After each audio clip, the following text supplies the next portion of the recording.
કે આપણાથી મૃત્યુ થયા પછી આપણા સંતાનો આપણી પાછળ પિંડદાન કરે ને મુક્તિ મળે, એના કરતા આપણે પોતાની જાતે જ સત્કર્મ કરીને જઈએ, આપણું શ્રાદ્ધ જાતે કરીને જઈએ. આપણા શ્રાદ્ધથી આપણને પોતાને મુક્તિ મળે.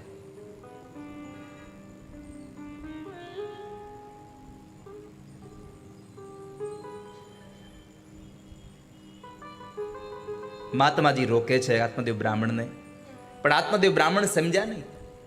એને તો પુત્રનું એક ભૂત વળગ્યું હતું કે મને દીકરો જોઈએ છે. અને આમ પણ આ સંસારનો નિયમ છે, લાતો કે ભૂત બાતો છે નહીં માનતે. બહુ સમજાવ્યા, ન સમજ્યા, પછી એમને ફળ આપ્યું અને એ ફળ એના પત્નીને ખવડાવવાનું કીધું. પણ એના પત્નીએ એ ફળ ખાધું નહીં, એ ફળ એને ગાયને ખવડાવ્યું અને એની બેન પાસેથી બાળકને દત્તક લેવાની વાત કરી. આત્મદેવ બ્રાહ્મણને છેતરો છે ધુંધુલીએ. અધ્યાત્મ અર્થમાં તમે જુઓ તો આત્મદેવ બ્રાહ્મણ એટલે શરીરમાં રહેતો આત્મા અને ધુંધુલી એટલે આ બુદ્ધિ આત્માને છેતરે છે. અને ત્યારે એકાંતની અંદર એક વખતના સમયે ધુંધુલીની બેનને ત્યાં જ્યારે બાળક જન્મે છે, બાળક ધુંધુલીને આપી દે છે. ધુંધુલીએ સમાચાર આપ્યા પોતાના પતિને કે આપણા ઘરે દીકરાનો જન્મ થયો છે. અને એ દીકરાના જન્મને લઈ આત્મદેવ બહુ રાજી થયા. નામ પાડ્યું ધુંધુકારી. ધુંધુલીનો દીકરો એટલે નામ ધુંધુકારી પડ્યું. 3 માસનો સમય ગયો એટલે જે ફળ ગાયને ખવડાવ્યું હતું એ ફળના ભાગરૂપે એના પરિણામે એ ગાયે પણ એક સંતાનને જન્મ આપ્યો. આખું શરીર માણસનું હતું, ખાલી કાન હતા એ ગાયના કાન જેવા હતા, એટલે એનું નામ રાખ્યું ગોકર્ણ. એકના બદલે 2 દીકરાઓ મળ્યા. આનંદ થઈ ગયો. સમય વ્યતીત થયો. બંને દીકરાઓને વિદ્યા અભ્યાસ માટે બેસાડ્યા. ગોકર્ણ મહારાજ મહાજ્ઞાની બન્યા અને ધુંધુકારી મહાખલ બન્યો છે. ન કરવાના કામ કરે, ન પીવાના પદાર્થો પીવે, ન ખાવાના પદાર્થો ખાઈ રહ્યો છે. અને આવા કર્મથી જ્યારે એ નિંદિત બન્યો, એમાં મા બાપ પાસે પૈસા માગે. એક વખતના સમયે મા બાપે પૈસા આપવાની ના પાડી તો બાપને એક પાટું મારી અને ધરતી પર પછાડ્યો. અને જ્યારે દીકરાનું પાટું વાગ્યું ને ત્યારે પેલા મહાત્માજીના શબ્દો યાદ આવ્યા, આ સંસારમાં દીકરા વગરના રડે છે અને દીકરા વાળા પણ રડે છે. હવે શું કરવું? એટલે આત્મદેવ બ્રાહ્મણ પોતાના જ દીકરા ગોકર્ણ મહારાજ પાસે જઈ અને કહ્યું કે હું મારા દીકરાના મોહના અંધારા કોમાં પડ્યો. મારો દીકરો જ મને હવે દુઃખ આપે છે, શું કરું હું? અને ત્યારે ગોકર્ણ મહારાજે 2 શ્લોકમાં એને જ્ઞાન આપ્યું છે. પિતાજી, એક કામ કરો, તમે ધર્મને ભજો. આ સંસારનો જે વ્યવહારનો ધર્મ છે મૂકી દો, હવે તમે એને જવા દો. સાધુઓની સેવા કરો. અને સૌથી મોટી વાત પિતાજી કહું, આ સંસારના ન દોષ જોશો ન ગુણ જોશો. અન્યસ દોષ ગુણ ચિંતન માસ મુક્તવા. કોઈના દોષ અને ગુણ આ બધું જોવાનું છોડી દો. તમે જો સુખી થવું છે તો એકમાત્ર કરો, ભગવાનનું ભજન કરો, પ્રભુની કથા. સેવા કથા રસમહો નિતરામ પિબત્વમ. તમે નિત્ય ભગવાનની કથા સાંભળો, નિત્ય ઠાકોરજીની કથા સાંભળતા રહો, તો તમારું જીવન ધન્ય થશે. પિતાજી, દીકરાની વાતને લઈ અને આત્મદેવ બ્રાહ્મણ પોતે નીકળી જાય છે. ઘર છોડી અને જંગલના માર્ગે તીર્થમાં જઈ ભગવાનનું ભજન કરે. આ બાજુ ધુંધુકારી પોતાની માતાને દુઃખ દેતો હતો. જ્યારે માને દુઃખ દે છે ત્યારે માએ પણ કીધું કે દીકરા, મને શું કામ હેરાન કરે છે? એમાં એક વખતના સમયે માં ઘર છોડી નીકળવા તૈયાર થઈ તો સળગતું લાકડું લઈને એને મારવા દોડ્યો છે. ઘરની બહાર નથી જવા દેતો. માં દુઃખી બહુ થઈ છે. માં વિચારે છે કે જેના માટે મેં આટલું કર્યું અને એ માણસ મને હેરાન કરે છે. ત્યારે એક દિવસ એવો આવ્યો કે મદિરા પાન કરી અને નશામાં ચકચૂર બનેલો એ ધુંધુકારી બેભાન અવસ્થા જેવી અવસ્થામાં પડ્યો હતો અને રાત્રિના સમયે ધુંધુલીએ ઘર છોડીને નીકળી ગઈ. જંગલના માર્ગે ચાલતી જતી હતી. ત્યાં બરાબર માર્ગમાં એને ખબર ન રહી અને અંધારામાં એક કૂવામાં પડી ગઈ અને મોતને ઘાટ ઉતરી છે. મા બાપ જતા રહ્યા, કોઈ કહેવા વાળું હતું નહીં, એટલે ધુંધુકારી સ્વચ્છંદી બન્યો. 5 ગણિકાઓનો સંગ કર્યો અને એ 5 ગણિકાના સંગની અંદર પોતે એક વખતના સમયે રાજાનો ખજાનો તોડી ધન ચોરી લાવી અને સ્ત્રીઓના હાથમાં આપ્યું. તો સ્ત્રીઓએ ખબર પડી, કારણ તો રાજાનો ખજાનો તોડ્યો છે, એટલે સ્ત્રીઓએ એને જ હાથ પગને દોરડાથી બાંધી દઈ અને મોઢામાં ધગધગતા અગ્નિના અંગારાઓ નાખી અને મોતને ઘાટ ઉતાર્યો. મર્યો પણ પ્રેત બન્યો. કેમ? કહે છે કે જેનું કર્મ સારું ન હોય એની ગતિ સારી ન થાય કોઈ દિવસ. જેણે સારું કામ ન કર્યું હોય ને એની ગતિ ન થાય કોઈ દિવસ. તો એમાં પ્રેત બન્યો. ગોકર્ણ મહારાજે ગયાજીમાં શ્રાદ્ધ કર્યું પણ શાંતિ ન મળી આને. એક વખતના સમયે ગોકર્ણ મહારાજ પાસે આવી અને ખૂબ રડતો હતો ધુંધુકારી પ્રેત અવસ્થામાં. ગોકર્ણએ પૂછ્યું કે શું કામ રડો છો, કોણ છો તમે? પોતાની ઓળખાણ આપીને કહ્યું, હું તમારો ભાઈ છું, મૃત્યુ પામ્યો પ્રેત બન્યો છું, મને મુક્તિ અપાવો. ગોકર્ણજીએ પ્રશ્ન કર્યો કે ભાઈ, મેં તો ગયાજીમાં શ્રાદ્ધ કર્યું, તમને મોક્ષ ન મળ્યો? અને ત્યારે સાંભળજો, ધુંધુકારી પોતે એમ કહે છે, ગયા શ્રાદ્ધ સતેનાપી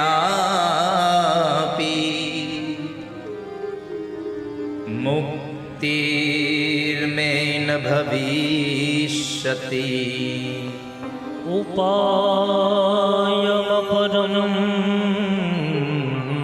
કંચિત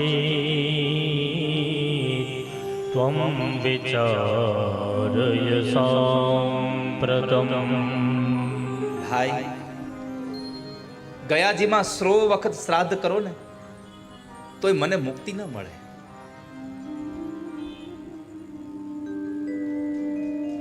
કાંઈક એવો ઉપાય કરો કે મને મુક્તિ મળે. મને ખબર નથી કે શું મુક્તિ હોય.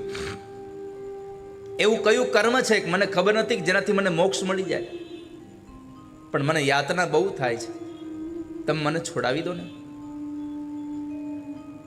પ્રેત ધંધુકારીની વાત સાંભળી અને અંતે ગોકર્ણ મહારાજે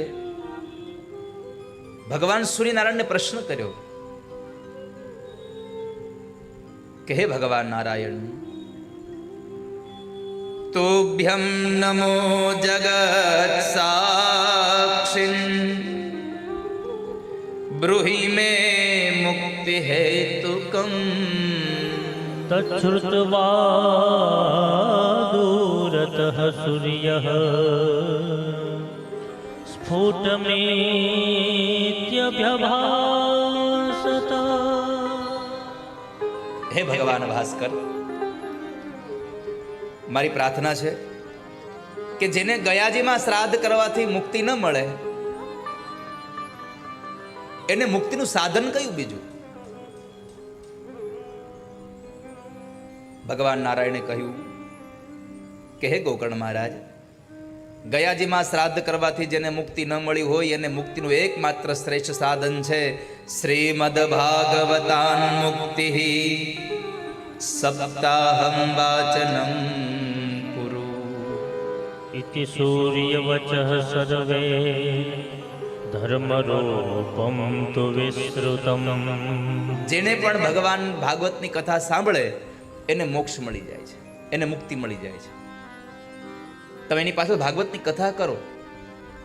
અને ગોકર્ણ મહારાજે અષાઢ મહિનાની અંદર ભાગવતની કથા કરી. ભાગવતની કથા કરી ત્યારે બહુ બધા શ્રોતાઓ હતા, જગ્યા નહોતી મળતી ક્યાંય, એટલે પ્રેત ધંધુકારી આવી અને પોતે વાયુ રૂપમાં આવ્યો અને એક વાંસની સોટીની અંદર પોતાનું સ્થાન લીધું. વાંસની સોટીમાં બેસી જઈ 1 દિવસ 2 દિવસ 3 દિવસ આમ કરતા કરતા 7 દિવસની કથા સાંભળી અને 7મા દિવસે ભગવાનની કથાનું ફળ જ્યારે ભગવાન ભાગવતજીને અર્પણ કરવામાં આવ્યું ત્યારે એ વાંસ તૂટે છે અને એમાંથી દિવ્ય શરીરને ધારણ કરી અને પ્રેત ધુંધુકારી ભગવાનના મોકલેલા દિવ્ય વિમાનમાં બેસી અને ભગવાનના ધામમાં ગયો. હવે તમે કલ્પના કરો કે જેણે ખરાબ કામ કરવામાં પાછું વાળું નહોતું જોયું, એ માણસ ભગવાનની કથા સાંભળવા માત્રથી પ્રેત અવસ્થામાં વાયુ રૂપમાં આવીને કથા સાંભળે, એની પાછળ કથા બેસાડવામાં આવે. પિતૃ મોક્ષાર્થે કથા કરી અને પિતૃને મોક્ષ મળી ગયો, તો હવે તમે જ વિચારો, તમે તો સદેહે કથામાં બેઠા છો, તમને મોક્ષ કેમ ન મળવો જોઈએ? અહીંયા તમને મોક્ષ મળવો જ જોઈએ આ કથાથી. અને ત્યારે લીલાવાસની એ સોટી તૂટી ગઈ અને એને મોક્ષ મળ્યો. આ લીલાવાસની સોટીનો અર્થ યાદ રાખજો વાલા ભક્તો, લીલો વાસ નથી તોડવાનો, જીવનમાં વાસનાની ગાંઠ તોડવાની છે. કામ, ક્રોધ, લોભ, મદ, મોહ, મત્સર અને ઈર્ષા, આ 7 ગાંઠો તોડવાની. એવમ સપ્ત દિનેશ્ચેવ સપ્ત ગ્રંથિ વિભેદનમ. 7 દિવસમાં 7 ગ્રંથિઓ તોડવાની છે. કામ, ક્રોધ, લોભ, મોહ, મદ, મત્સર, આ ષડ રીપુઓ અને 7મી અવિદ્યાની જે ગાંઠ છે, એ ગાંઠને તોડી અને ભગવાનની કથા સાંભળી અને પરમાત્માના ધામની અંદર જવાનો માર્ગ ઉઘાડો કરવાનો છે, માર્ગ ખુલ્લો કરવાનો છે. તો આવી કથા, ભાગવતની કથાથી પ્રેત ધુંધુકારીને પણ મોક્ષ અપાવ્યો, એ કથા બતાવી. ત્યાર પછી સુત નામના મહાપુરાણીએ 88,000 શૌનક આદિ ઋષિ મુનિઓને ભાગવતના વક્તા અને ભાગવતના શ્રોતા કેવા હોવા જોઈએ એની કથા બતાવી. ભાગવતનો વક્તા કેવો હોવો જોઈએ? તો ભાગવતમાં લખ્યું છે, વિરક્તો વૈષ્ણવો વિપ્રો વેદશાસ્ત્ર વિશુદ્ધિકૃત દૃષ્ટાંત કુશલો ધીરો વક્તા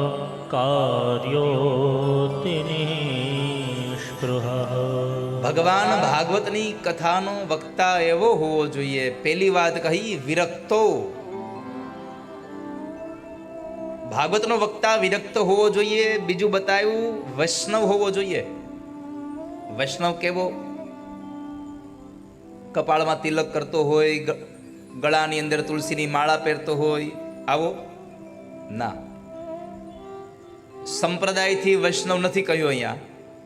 ભાગવતની કથાનો વક્તા સ્વભાવથી વૈષ્ણવ હોવો જોઈએ. સંપ્રદાયમાં વૈષ્ણવ સંપ્રદાય અને સ્વભાવના વૈષ્ણવ આ બે અલગ છે. અને સ્વભાવનો વૈષ્ણવ કેવો? તો જુનાગઢના નરસિંહ મહેતા લખે એવો, વૈષ્ણવજન તો તેને રે કહીએ જે પીડ પરાઈ જાણે રે. વૈષ્ણવજન તો તેને કહીએ પીડ પરાઈ જાણે પર દુખે ઉપકાર કરે તોય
સકળ લોકમાં સૌને વંદે નિંદા ન કરે કેની રે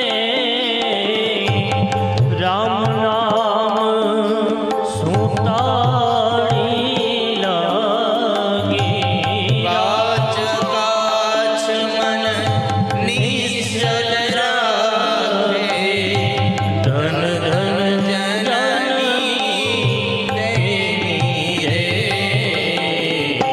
વૈષ્ણવ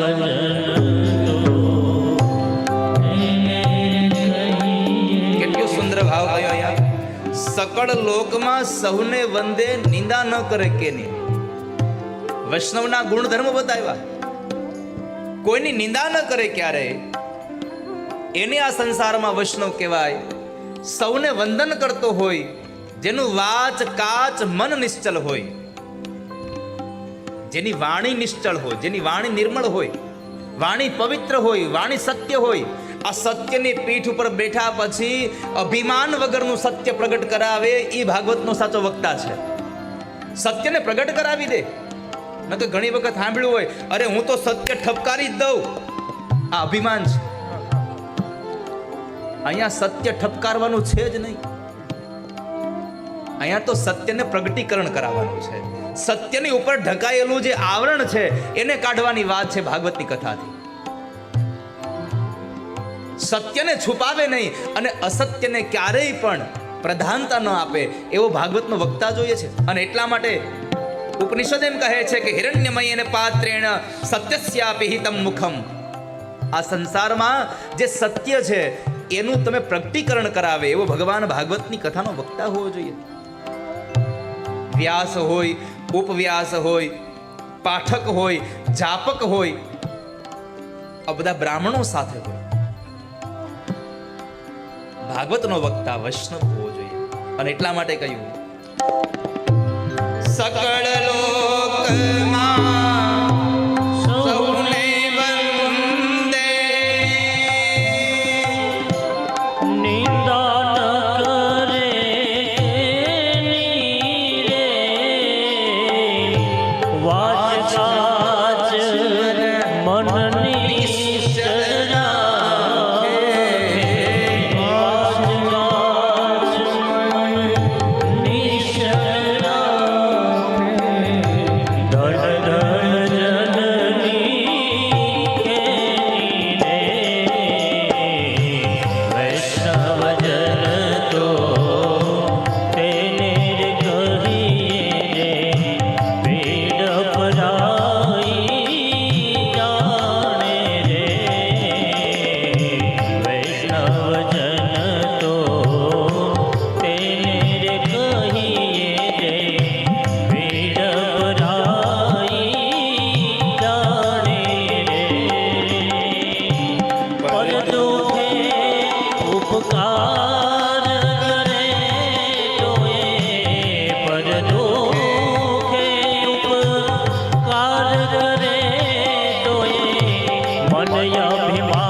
સકળ લોકમાં સૌને વંદે એવું વૈષ્ણવ હોવો જોઈએ ત્રીજી વાત ભાગવતની કથાનો વક્તા હંમેશા બ્રાહ્મણ જ હોવો જોઈએ પદ્મપુરાણમાં લખ્યું છે વિરક્તો વૈષ્ણવો વિપ્રો વિપ્ર કહેતા બ્રાહ્મણ હોવો જોઈએ અને એ પણ કેવો તો કહે છે કે વેદ શાસ્ત્ર વિશુદ્ધિકૃત ભગવાનની કથાને સંસ્કૃતને ભણેલો વક્તા હોવો જોઈએ ભાગવતના શ્લોકોનું ગાન સારી રીતે શુદ્ધિકરણ સાથે કરી શકે એવો ભગવાનની કથાનો વક્તા હોવો જોઈએ કેમ કે સંસ્કૃતના શ્લોકોને બોલવામાં જરા પણ લંબાવવામાં ટૂંકાવવામાં ફેરફાર થાય તો આખા અર્થનો અનર્થ ઊભો થઈ જાય છે